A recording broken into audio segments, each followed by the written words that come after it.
أعوذ بالله من الشيطان الرجيم. بسم الله الرحمن الرحيم.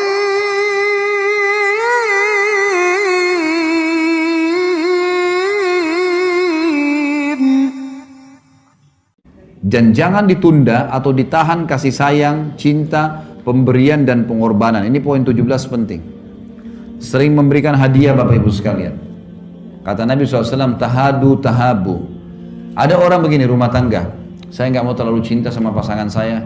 Kalau saya cinta sekali, nanti kalau dia mati, nanti kalau cerai, nanti kalau begini. Nanti, itu nanti urusan nanti.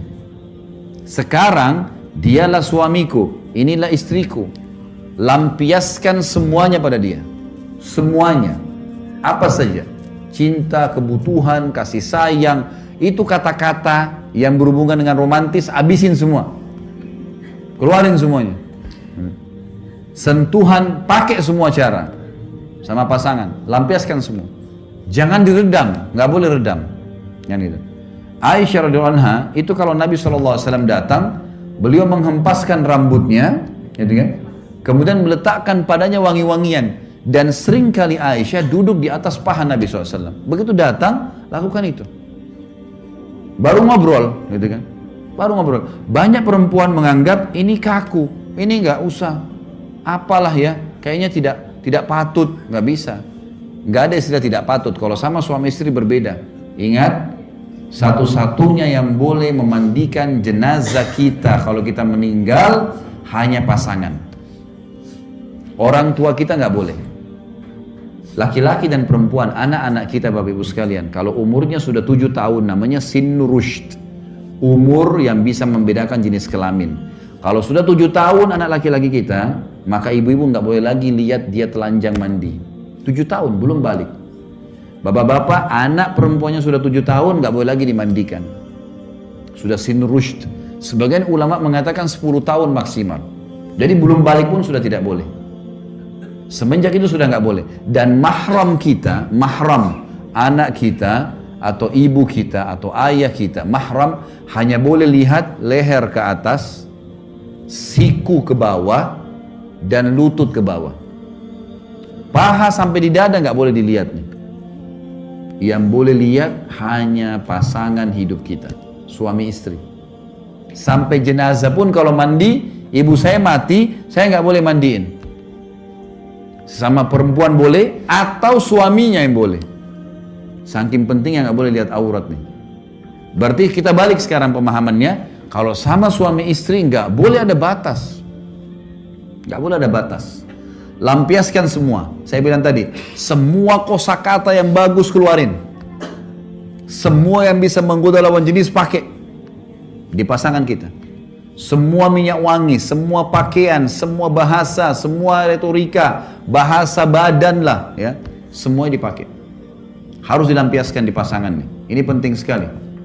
Nabi SAW pernah mandi berdua dengan Aisyah dalam sebuah bak. Sampai kata Aisyah, saya pernah mandi bersama Nabi SAW. Tidak ada dalam sebuah bak wadah air, tidak ada penghalang antara aku dengan Nabi kecuali air itu saja. Jadi Nabi SAW sangat romantis, memang menggunakan itu kosakata. Aisyah radhiyallahu anha itu adalah orangnya kulitnya putih, saking putihnya pipinya kemerah-merahan.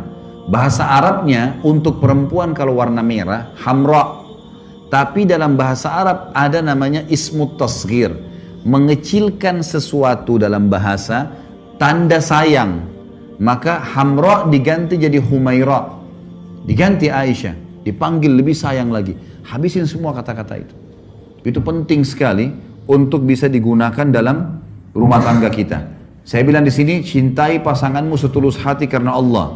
Jangan ditunda, ditahan kasih sayang, cinta, pemberian dan pengorbanan. Dari hari pertama akad nikah sudah mulai kita berikan semuanya.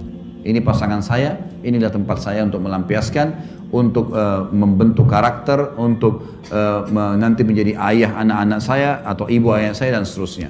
Ini semua penting sekali. Termasuk dalam masalah biologis.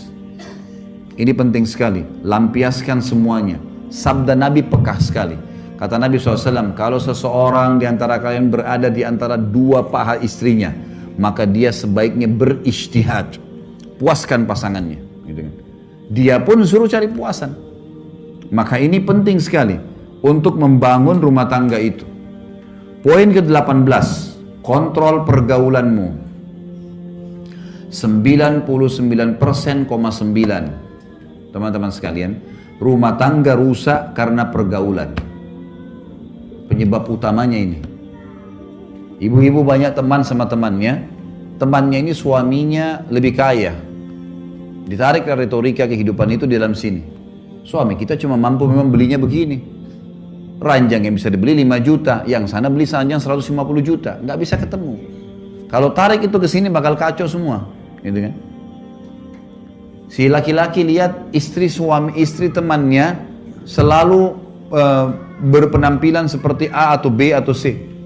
Istrinya tidak seperti itu. Dia mau tarik itu ke sini, susah, nggak bisa. Mungkin fisiknya pasangan kita seperti ini. Makanya ada namanya gudul basar, turunkan pandangan.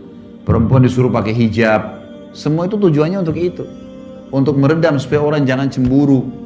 Kontrol ini teman-teman sekalian. Jangan pernah masukkan orang ketiga atau pola hidup atau pergaulan dalam rumah tangga kita. Tidak bisa. Ada orang subhanallah, ada banyak perempuan saya temukan begitu kasus ibu-ibu. Semua yang dia hadapin suaminya pemikirannya temannya. Sampai pernah terjadi perceraian. Ini dia masih cinta sama suaminya. Suaminya cinta sama dia. Ribut sedikit, dia akhirnya konsultasi sama temannya. Masih gadis tua, nggak menikah. Orang ini nggak ada pengalaman rumah tangga. Diajak musyawarah sama dia. Kesimpulan terakhir, suruh cerai. Kau juga bisa hidup kok kayak saya tidak ada suami tapi saya bahagia. Saya bisa kerja, saya bisa begini. Ajukan perceraian, subhanallah. Gara-gara pergaulan tuh, bahaya sekali. Berapa banyak laki-laki begitu, ceraikan istrinya. Kadang-kadang bapak-bapak kalau lagi kumpul sama teman-teman, jangan terpengaruh dengan perkataan itu. Nih, yang pulang duluan nih berarti takut sama istrinya nih. Kuat-kuatan nunggu di situ sampai jam 12, sampai jam 1. Ngapain? Untuk apa? Pulang lebih enak sama istri, ngobrol, bisa bercumbuan, bisa makan sama-sama. Ngapain dulu sama teman-teman habisin waktu tuh? Tapi ini pergaulan, bahayanya di situ. Dia akhirnya dipancing-pancing untuk itu, gitu kan? Ini baru habis antar istri ke rumah sakit. Wah, suami yang tidak punya wibawa. Loh, kok bisa?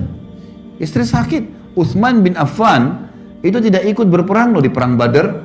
Kenapa? Karena istrinya Ruqayyah sedang sakit. Anak Rasulullah SAW sampai Nabi bilang, jangan kau ikut Utsman, urus istrimu. Disuruh istrinya urus. Betul anak Nabi SAW, tapi tidak dianggap aib. Tidak jadi jihad gara-gara istrinya sakit. Bukan aib itu. Kenapa harus kita merasa malu dengan mengantar istri, dengan menemani dan seterusnya? Kenapa harus merasa malu karena seorang istri tunduk sama suaminya? Asma binti Abi Bakar radhiyallahu anha berkata, saya sangat bakti dengan Zubair, suaminya. Sampai saya menyiapkan makanannya, minumannya, pakaiannya, air yang dia pakai, yang saya bawa dari jarak jauh, dari sumur. Zaman sekarang sudah tinggal buka keran selesai. Dulu Asma binti Abi Bakar ini memikul dengan punggungnya, bawa air untuk suaminya mandi. Dan saya mengurus anak-anaknya serta menggantikan sepatu kudanya. Jadi sangat luar biasa itu. Dan mereka tidak merasa aib dengan itu. Karena dia kejar ridhonya Allah di sini. Bagaimana memaksimalkan pasangan dalam masalah ini? Jadi kontrol pergaulan. Ingat, kata Nabi SAW, Al-mar'u adini khalili, seseorang sesuai dengan agama temannya. Hati-hati teman-teman sekalian. Kita bergaul dengan pengangguran, kita jadi pengangguran. Kita bergaul dengan pemabuk, kita jadi pemabuk. Saya kasih contoh gini. Kalau saya bergaul dengan 10 orang perokok, saya tidak merokok. Hari pertama, hari kedua, kita akan terbiasa minimal dengan baunya. Seminggu mereka akan bilang coba aja sebatang. Sebulan kita akan merokok bersama mereka. Setahun bisa jual rokok. Kita balik sekarang. Saya punya 10 orang teman penghafal Al-Quran.